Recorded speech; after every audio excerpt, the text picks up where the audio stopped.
lamang ng Pebrero, Biyernes.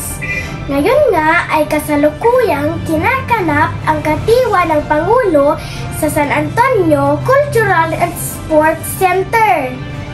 Sa oras na ito ay maraming tao ang namimili ng sariwang kulay, prutas at iba pang mga produkto.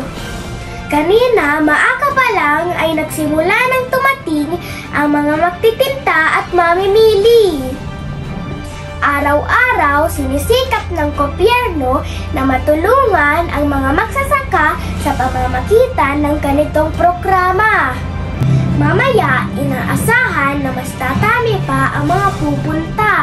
Sa susunod, pwede uling magkaroon ng katiwa ng Pangulo sa bayan. Tuwing may katiwa, nakakapili ang mga tao ng mga murang pilihin. Dito sa katiwa ng Pangulo, abot kaya ang mga pilihin. Ako po si Avery Capi Giosmilio, nakuulat. At kayo ay nanonood ng Cafe News Patrol.